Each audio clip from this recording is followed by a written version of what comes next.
And I would like to introduce Bryan. Bryan joined the MASSTC team in 2020 as the site operator and currently serves as project assistant. A lifelong Cape Codder and avid outdoorsman, he is passionate about protecting the local environment. Although relatively new to the wastewater field, he has significant environmental science-related work experience, including coastal ecology research and ecological restoration, stormwater management, eco-toilet design and construction, and monitoring lakes and ponds for harmful algae blooms. So, please welcome Bryan.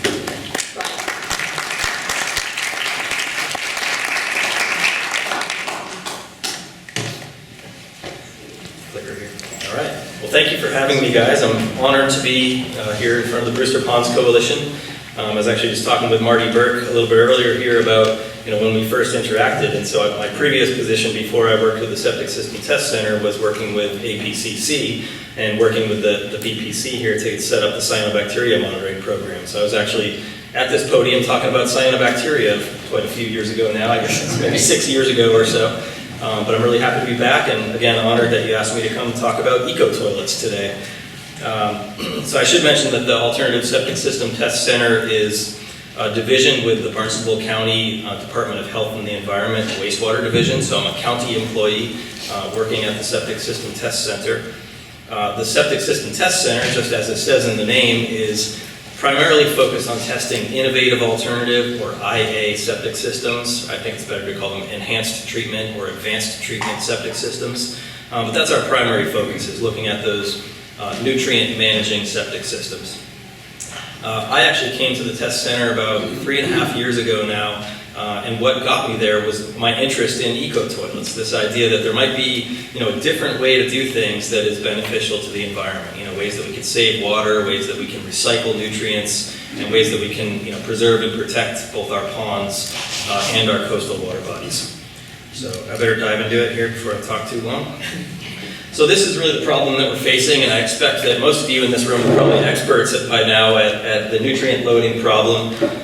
But basically what happens is within our household, more specifically within our bodies, we bring nutrients into the house, basically. The nutrients enter the house in the form of food, mostly. And then we use the toilet and we excrete whatever nutrients our bodies didn't use in the form of urine and feces. There's going to be a lot of giggles in this talk, probably. So we excrete our waste products in the household, which make their way down into the septic system, and you can see in this diagram, and eventually leach their way through the soil into the groundwater, and then underground, groundwater travels about 1 foot per day average across Cape Cod, and it travels like down gradient. So imagine like they're underground sort of hills of water. So when those nutrients coming through your septic system hit the groundwater, they're going to flow eventually either into a freshwater body or a saltwater body. We're surrounded by water here on Cape Cod, so everything we put in the ground is eventually going to make it to a surface water.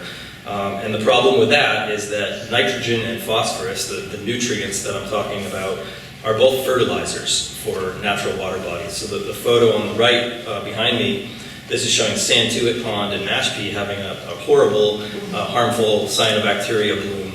This happens at Santuit Pond every single year, and knowing that I used to do the cyanobacteria monitoring for APCC, it's happening all across the Cape.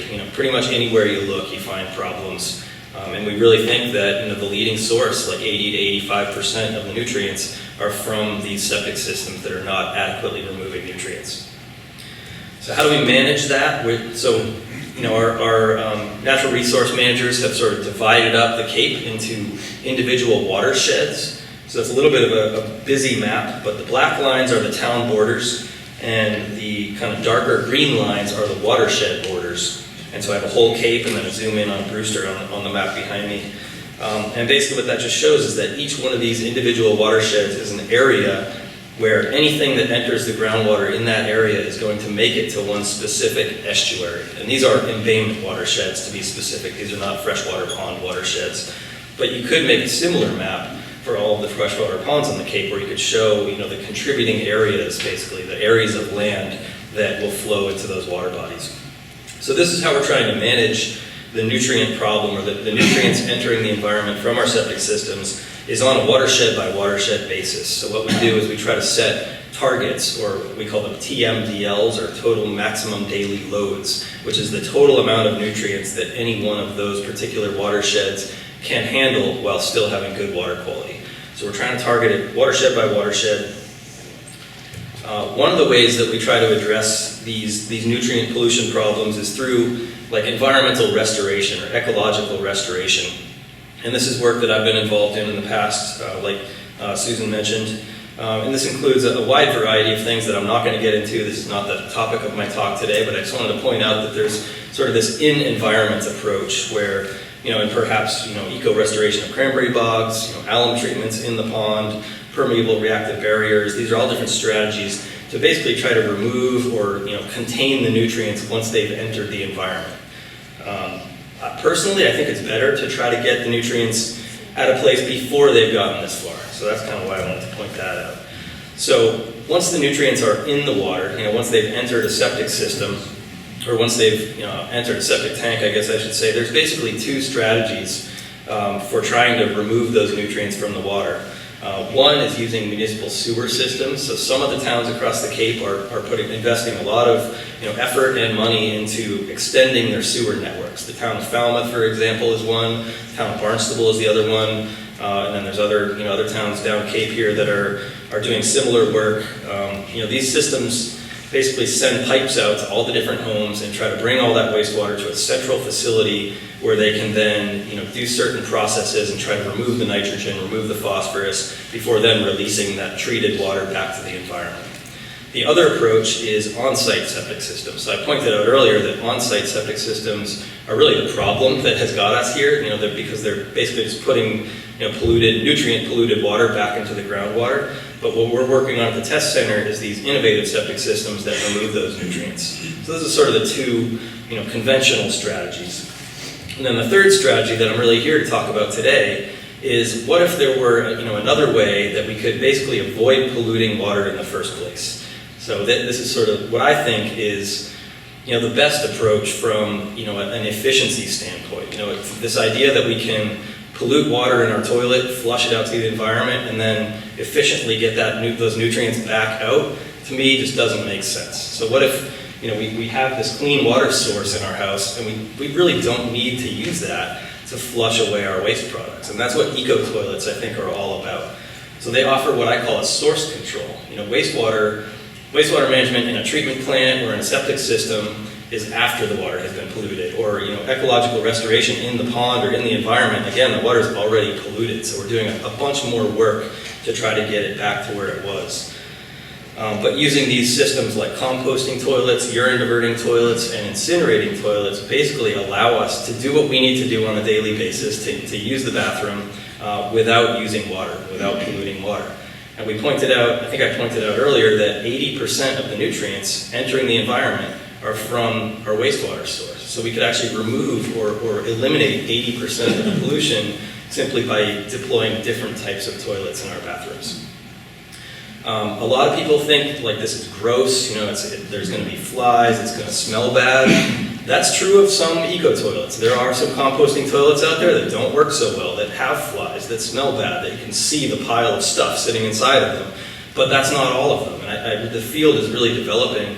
I should point out that Kim Comart from the Falmouth Pond Coalition graciously brought his Wostman EcoFlush urine diverting toilet, which is in the back of the room if you want to take a look later on today. And it's a beautiful, beautiful is maybe it's a nice looking. It's a porcelain toilet. Yeah, you can knock your hand on it. It's a solid porcelain toilet. It looks really no different from what you already have in your bathroom now, except that the inside of the bowl is a little bit different, and we'll get into that a little bit more.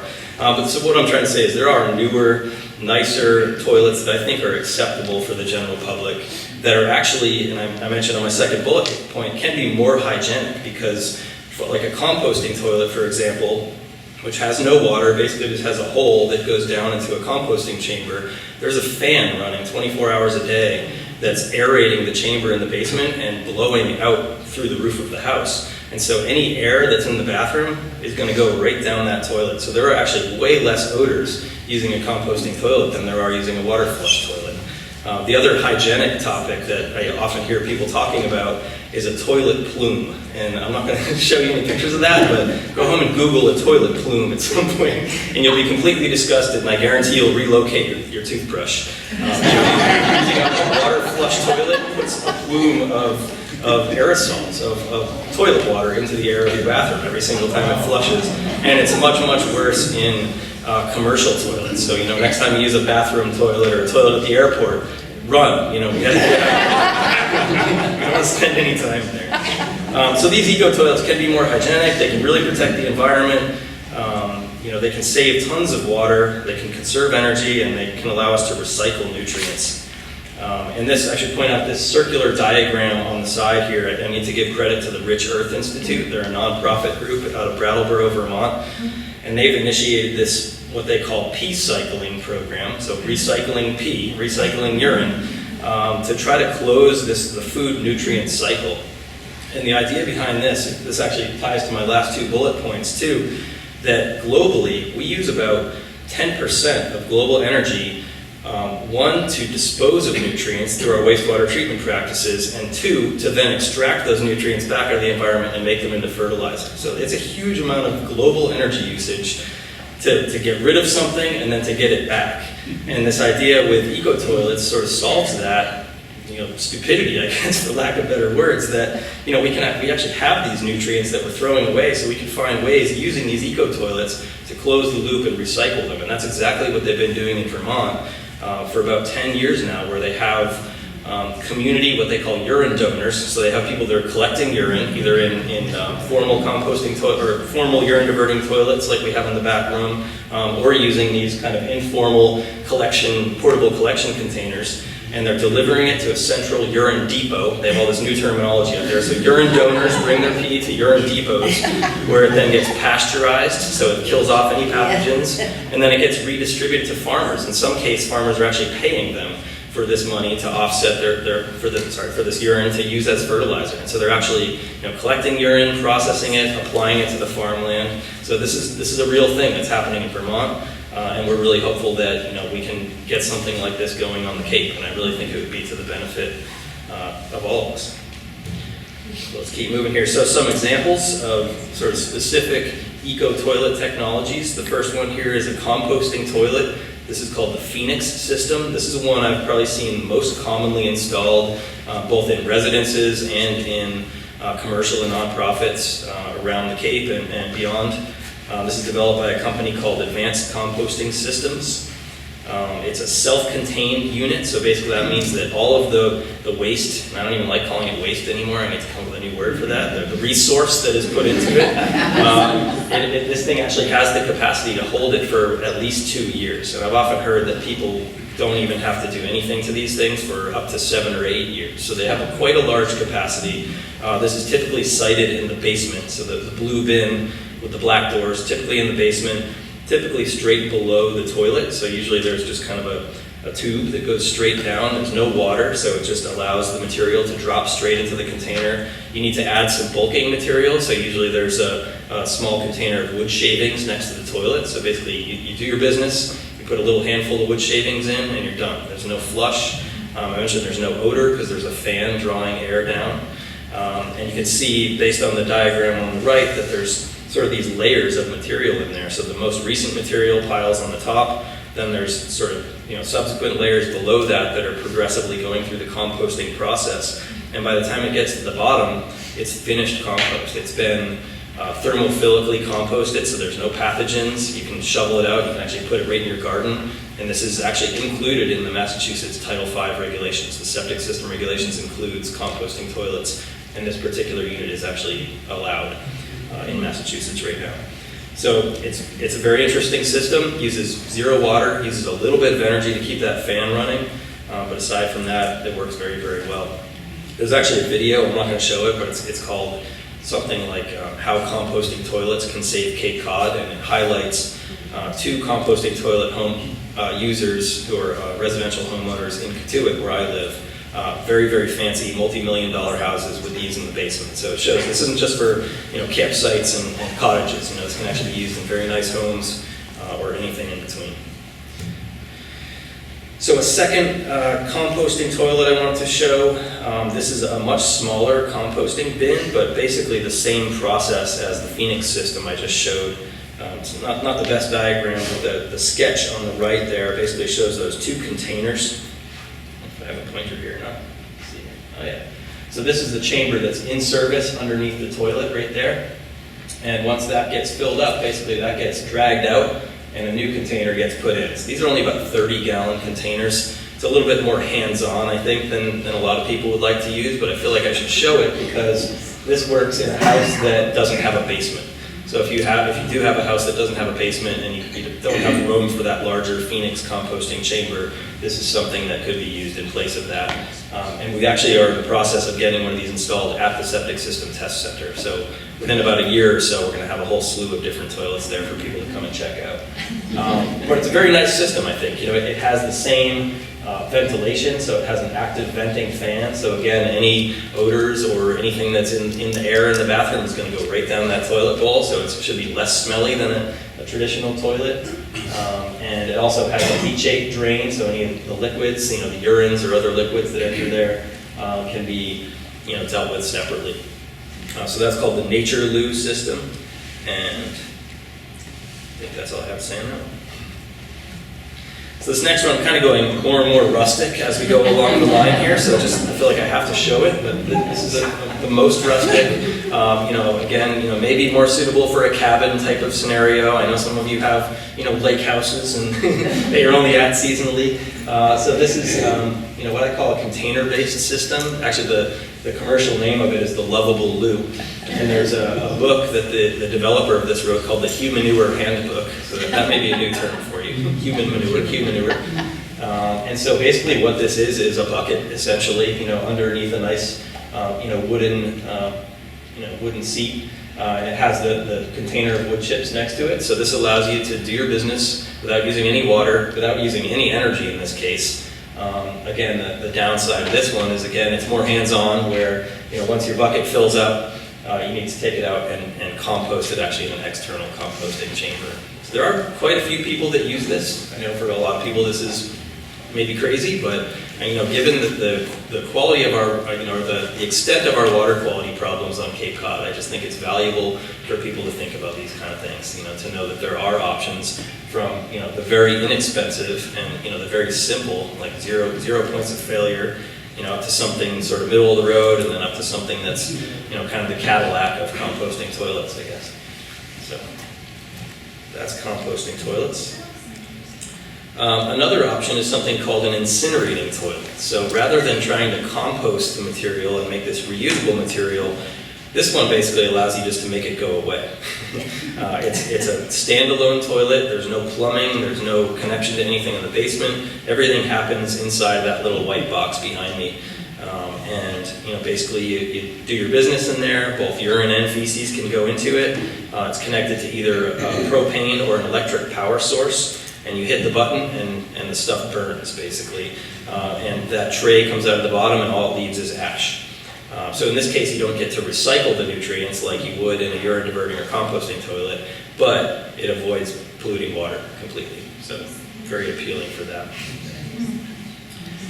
And then the last type of eco-toilet I wanted to show you today are these urine diverting toilets. The reason that we're interested in urine diverting, I mentioned earlier that about 80% of the nutrient pollution in our wastewater comes from our toilets. Well, about 80% of that nutrients, breaking it down even further, comes from the urine. So the urine alone is the primary source of nitrogen and phosphorus entering our wastewater. And so, if you don't want to deal with feces composting, that's a big change for a lot of us. You can simply divert your urine using these different type of toilet fixtures and keep it separate from the other water flushed waste stream. So that toilet that I mentioned that's in the back of the room, that is what we call a split bowl urine diverting toilet. And actually it's this one right here and this one from the side view and that. So that's the toilet that's in the back of the room right now. It's called the Wostman Eco Flush. And the way that it works is, the hole in the back is the same as the hole in your toilet right now. That's a water flushed, goes out to the septic system or the sewer or wherever that would normally go. But this little silver cover in the front is what makes it different. It's got a little bit of a sort of dam right there, and so this is basically a urinal built into the front of the toilet.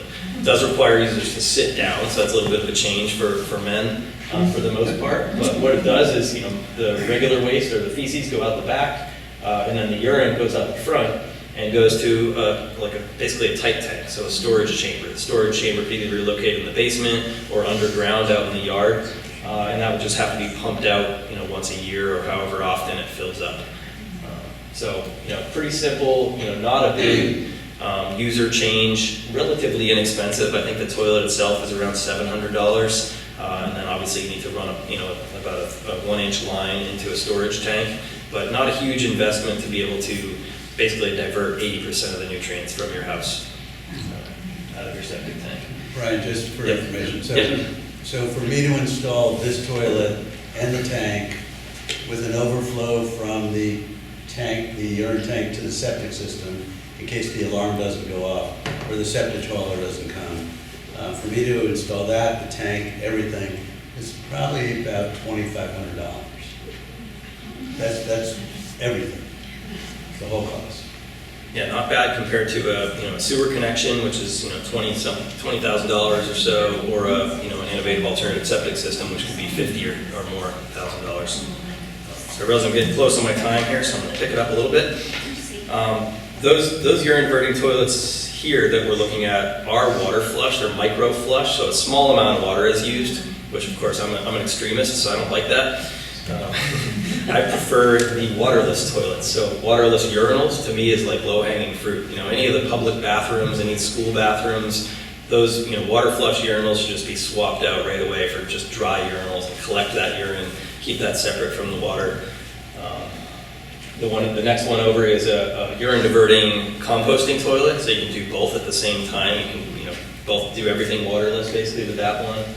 The one in the middle again is another urine diverting composting toilet. Actually, all three of those are urine diverting composting toilets that use 0 water. So those are very appealing to me. I mentioned briefly earlier that at the Septic System Test Center, we have a whole variety of innovative alternative septic systems that we're testing, but we're also now working to design and retrofit all of our buildings with eco toilets. So hopefully very soon, we're not going to have any traditional water flush toilets there anymore. We're going to have 3 composting toilets, 4 waterless urinals, 1 split bowl urine diverting toilet, same as the one that's in the back room. We're going to try to recycle all of our gray water. So gray water is gray water that comes from sinks. In our case, we don't have any showers. Sinks and laundry basically will be diverted to a gray water treatment and reuse system.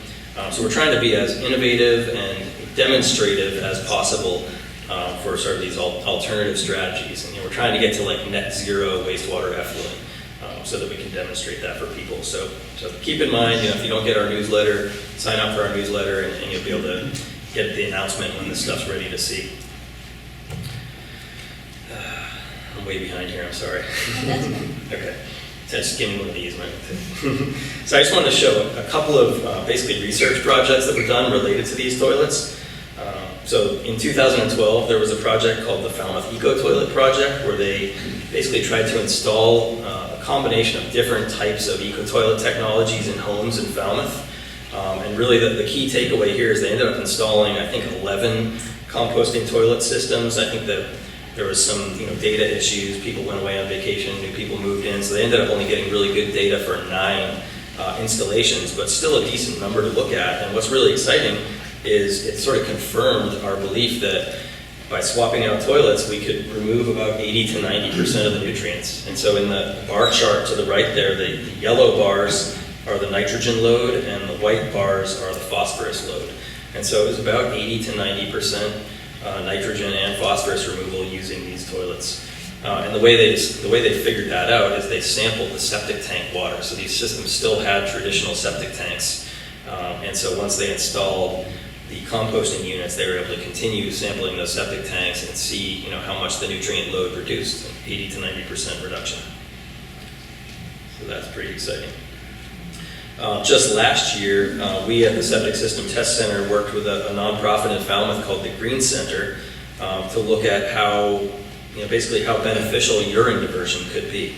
We did this very, informally using these portable collection containers. They call them cubies.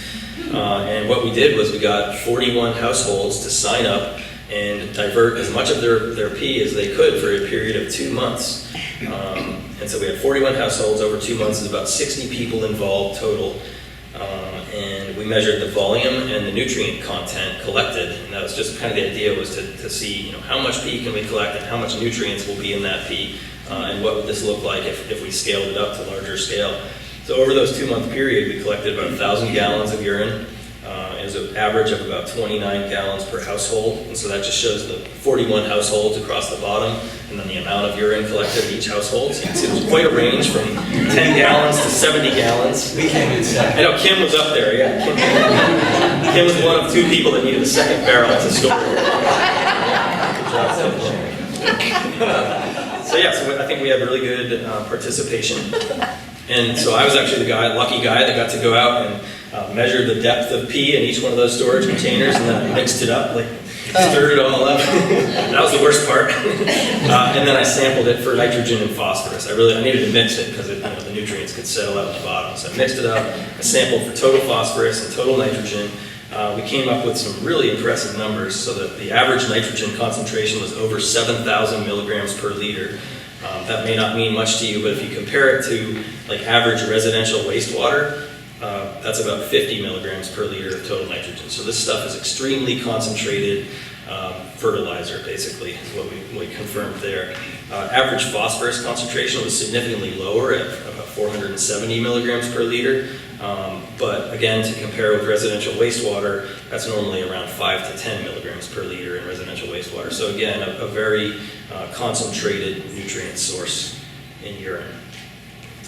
So over the 2 month period, with 40 households participating, we actually diverted over 30 kilograms of nitrogen and 2 kilograms of phosphorus. So that's, again, that may not mean too much to you unless you sort of apply it to a watershed scale. So I mentioned earlier the way that we're managing nutrients in our environment is on this watershed by watershed basis. So I figured looking at an actual project that's happening in the town of Falmouth would be a good way to compare what the performance of urine diversion looks like compared to other strategies. So this is a sewer expansion plan that the town of Falmouth is working on. And looking at the green area, sub-area 1, 811 parcels. So the town of Falmouth is planning to sewer these 811 parcels, and in doing that, they're planning to remove 2,890 kilograms of nitrogen from that watershed. So what I did was I took the information that we gathered in that study about how much nutrients we removed using urine diversion and multiplied it by 811 homes. So what if people diverted urine at this rate and did it in 811 homes, they would remove 3,578 kilograms of nitrogen. So it's actually more nitrogen than the sewering project was aiming to remove. I need to point out, though, that's really an impossibility. Sewering collects all of the water from a house, so you can't remove more by just collecting some of the water. And the reason there is that sewering and a lot of other nutrient management strategies are based on models that are inaccurately low, we're finding. So that I think the sewering is based on 35 milligrams per liter. I think it's worth pointing out that that project for 811 homes would cost the town of Falmouth $60 million. $60 million. $5 million for design and permitting, $55 million for the actual construction and installation of the sewers. And our wastewater treatment plant is the largest greenhouse gas emitter in our town. And in most towns, your sewage treatment plant is the largest greenhouse gas emitter. So if we could take the $60 million, we could actually install 9,000 low-Smedeco flush toilets for that amount of money in Falmouth. Yeah, we're thinking outside of the box here, but there's a lot of reasons to do so. Sewering is extremely expensive. It's acceptable, societally acceptable, and what we're talking about here, maybe not so much. But that's why I'm spending the time on Saturdays to come and talk about this stuff, because I really think we could save money. We can improve our water quality, we could save energy, and then we could also recycle nutrients. So I think there's a lot of value in what I'm talking about. Otherwise, I wouldn't be here talking about it. Right? So what's coming up? I guess in the field of urine diversion and eco-sanitation, this is a project we're working on with the town of Falmouth right now. Actually, the test center where I work is working with the town of Falmouth to develop a project to do a more formal test of urine diversion. So what we would like to do is deploy between 50 and 75 systems. We would like to try to install formal systems and not use those portable, funnel-based collection systems. We want to actually put in, nice porcelain fixtures in all the homes. We want to measure the amount of urine collected, and we also want to measure, just like we did in the Eco Toilet project, measure what's left in the septic tanks. And the goal for this project, is one, to get all these systems out there and start removing the nutrients in the environment, but number two, is to provide the data to the state Department of Environmental Protection, where we can actually get formal credit for the nutrient removal. Because right now, this is people are basically doing it out of the goodness of their heart. We're not getting credit towards our watershed removal amounts right now. But the hope for this project is that over the next 4 years, we'll get these toilets installed, we'll do the monitoring on them, and we'll provide a report with all the data to DEP so that they can actually give us, give the towns credit for installing urine diversion toilets. And then, once we get past that step, this could be a viable option as an alternative to installing an IH, for example. Question back there. Brian, can you mention, how do you manage the urine? Who takes it away and how does that all managed? Yeah, that's a good question. I didn't get into detail on that out of time here, but in Vermont, what they're doing is a combination of people, self-delivering it to the urine depot. But I think what would be, our regulators have already said, no way in heck you're going to allow people to drive around with, jugs of pee in the back of the car. So the vision we're looking at right now is just like a septic hauler, having basically a urine-specific septic hauler.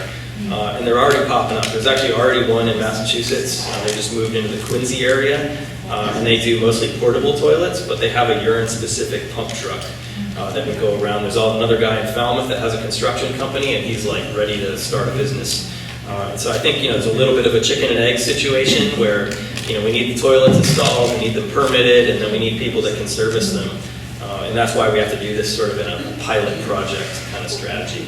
Yep. Can you actually, is that a photo of urine? That's urine fertilization. And that's straight up urine, it hasn't been treated in any way? Well, so they'll pasteurize it. So that basically they're heating it to a certain temperature for a certain amount of time, and it'll kill off any virus or bacteria. That's a totally acceptable, EPA method of killing off pathogens. They also usually dilute the water a little bit because straight urine is just too strong. Yeah.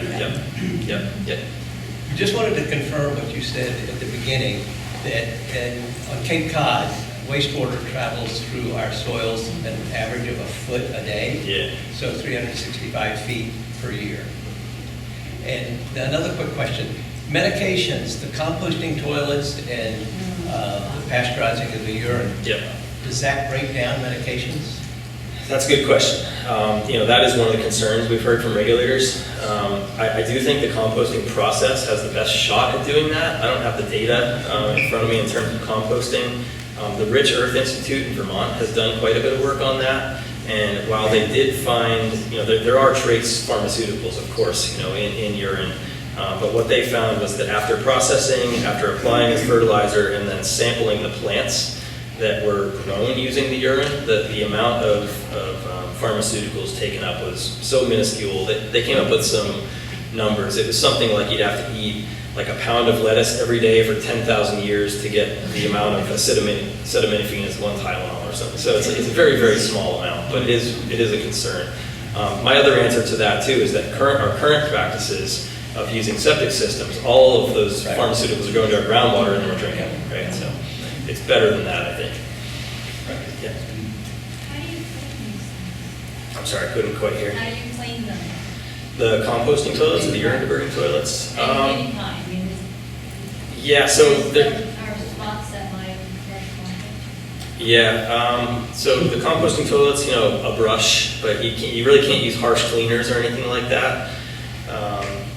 And actually, vinegar is kind of the recommended practice because it actually, urine can build up and create like solid blockages basically in the pipes. And so adding vinegar, because it's acidic, also citric acid also works really well to break that up. But, yeah. Yep. Brian, I know you're familiar with the Waterloo system that we installed Yes. 3 years ago. Yep. How does that system compare with the systems that you've already talked about? Yes, the Waterloo system is a phosphorus-removing innovative alternative septic system. Most of the septic systems that we've tested at the test center are geared towards nitrogen removal, but there are like 3 systems that remove phosphorus, which is of course the pollutant of concern in freshwater ponds. And so I'm aware these folks had a Waterloo phosphorus-removing system installed in their home that's on one of the ponds in Brewster, and those systems seem to work very well for phosphorus removal. The way that they work is they have these basically iron plates that are suspended into the septic tank, and they have a power supply that's connected to the house. And what that does is facilitates iron ions releasing into the septic tank that bind with the phosphorus and settle it out in the sediment. So they do work very well to remove phosphorus from the water. The downside compared to the eco toilets is that you don't get to recycle that phosphorus. You're basically disposing of it in the treatment plant once that system gets pumped out. So I don't know if that answers your question or not. Brian, in terms of phosphorus removal efficiency, urine diversion probably is equal or better than the Waterloo system. Yeah, I'd have to look at those numbers. I know the Waterloo system gets the septic tank effluent down around 1 milligram per liter phosphorus or lower. That's sort of the target with a phosphorus removing septic system. I'm not sure if you would get that or not with urine diversion, but that's we'll find that out when we do this Falmouth project. Yep. Do you have to separate the toilet paper? No, toilet paper can go in there. Yeah.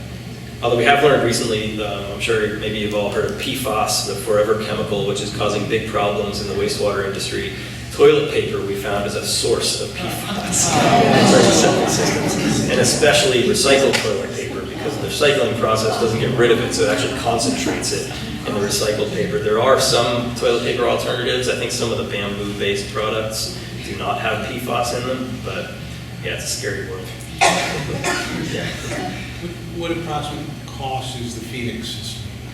That's a great question. So they have different sized composting units. So at the test center where I work, we're getting the industrial sized, because we have a 30-person meeting room and 11 full-time staff. And we're actually getting 3 of the composting chambers installed. So that's going to be upwards of $40,000 to install those 3 with a vacuum flush toilet system. So that will be on the highest possible end of a composting toilet system. For an individual home with a single tank, you're looking at something like $10,000 to $15,000 for that system. Yeah, so not cheap, but yeah. So you said that the wastewater treatment plants are greenhouse gas emitting. I assume that's methane. Is that right? There is methane, but it's also just in the aeration. I think most of the energy goes off in just running big aeration pumps. If you've ever visited a treatment plant, generating the electricity or whatever from the pumps. it's the electricity to run the pumps, I believe, is the majority of the energy usage. Yeah, they're like, I visited the Hyannis plant where actually a high school buddy of mine is the director of the Hyannis plant, so I got the inside tour there, and it's like this row of jet engines like that are just running all the 24 hours a day just to aerate the wastewater. So it's a lot of energy. Yeah. Are there combination systems, Brian, that reduce both nitrogen and phosphorus? Yeah, there are. Yeah, so there's use like basically the same plate technology as the Waterloo system, but also have the nitrogen removing component. Yep. So with the diversion toilets, do you need a separate gray water tank for like laundry and, your shower and that kind of thing? You'd need a separate tank for that? Yes, so yeah, if you're using a composting or urine diverting toilet, or composting toilet basically where you're capturing all of your toilet waste, you still have gray water from your showers, your sinks, your laundry, so you still need a system to deal with that. It could be a standard Title V system. In the code, they allow a reduced leach field size. I think they allow a 40% reduction in the leach field size, so that cuts down the cost and footprint a little bit. There are also more innovative things where you can do with gray water, like putting it directly out into growing beds. Gray water reuse is very popular, especially in like the American Southwest, where there's so many water problems and water scarcity issues. Let me just mention in response to that question, we have a Title V septic system in our yard. Our hope is to get state permit to install that Westman Echo flush. So we would keep our Title V septic system, and if this study that we're doing in Falmouth shows that we can reduce the amount of nitrogen in our current Title V septic system to an acceptable level, we would keep the Title V septic system, not have to upgrade to an IA septic system. And our hope is that the state, like they're doing with IA septics, like if you install an IA septic now, you can get up to $18,000 tax credit. That was tripled last year. We're hoping that if DEP approves this, then tax credits will also be provided for installing urine diversion Yeah. systems and composting systems, because they're achieving the same purpose. Yeah, thank you, Ken. I feel like I deserve the hook at this point.